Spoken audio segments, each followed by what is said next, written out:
জীবন শুনতে হয়তো ছোট, কিন্তু এর পরিস্থিতি অনেক বড়।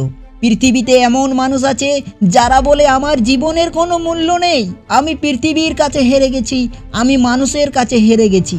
আচ্ছা, মনে করো তো তোমার কাছে যদি টাকা পয়সা গাড়ি বাড়ি সব কিছুই থাকতো, তাহলে কেমন হতো? বন্ধুরা, শুনতে যতটা মিষ্টি ততটাই কঠিন, আর এটাই হলো জীবন। না বন্ধুরা, এটাকে জীবন বলে না।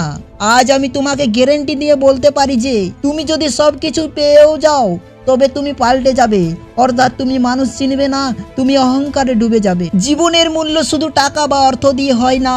জীবনের মূল্য দিতে হলে ঈশ্বর বা আল্লাহর বারান্দায় তোমাকে থাকতে হবে।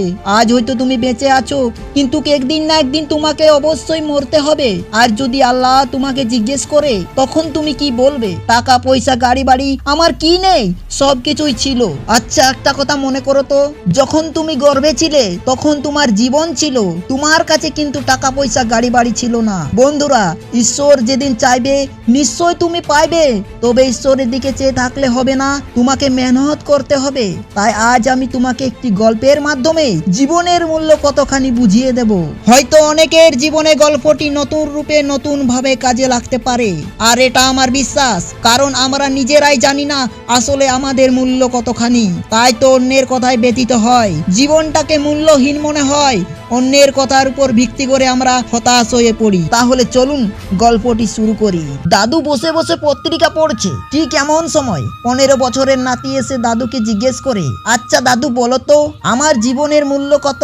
আমি তো লেখাপড়াও তেমন কিছু জানি না, করতেও পারি না, ভালো লাগে না, তাছাড়া এখনো অনেক ছোট আমি, এই সমাজে কি বা মূল্য আছে আমার? তাছাড়া ওরা আমাকে বলে তুমি একটা অপদার্থ, আমাকে দিয়ে নাকি কিছুই হবে না। তাই কখনো কখনো মনে হয় আমার বেঁচে থেকে কি লাভ, আমার মতো মানুষের তো মৃত্যুই ভালো, যে জীবনের কোনো মূল্য নেই, এই জীবন রেখে লাভ কি? তখন দাদু রুমালের মধ্যে পেঁচিয়ে একটি পাথর নাতির হাতে দিল এবং বলল, তোর সমস্ত প্রশ্নের উত্তর এই পাথরটির মধ্যে আছে, শুধু তোকে আবিষ্কার করতে হবে। এই পাথরটা নিয়ে সর্বপ্রথম তুমি সবজির মার্কেটে গিয়ে এর দাম জিজ্ঞেস করবে। দাম যাই বলুক না কেন, শর্ত একটাই, পাথরটি কারো কাছে বিক্রি করা যাবে না। এরপর তুমি এই পাথরটি নিয়ে একটি চালের দোকানে যাবে, সেখানেও পাথরের দাম জিজ্ঞেস করবে, কিন্তু পাথর বিক্রি করবে না। এরপর তুমি এই পাথরটি নিয়ে একটি জুয়েলার্সের দোকানে যাবে, তবে শর্ত একটাই, এই পাথরটি কারো কাছে বিক্রি করা যাবে না। এরপর নাতি বেরিয়ে পড়লো।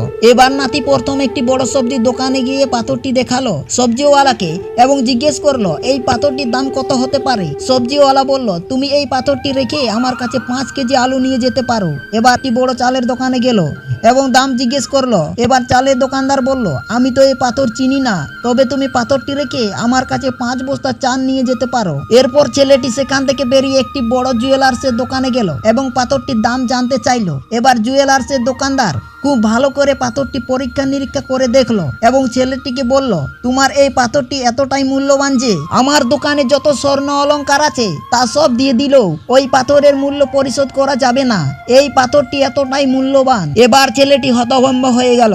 নতুন নতুন রকমের প্রশ্ন উদয় হতে লাগলো। সে তাড়াতাড়ি পাথরটিকে নিয়ে তার দাদুর কাছে এলো এবং সব কথা খুলে বলল।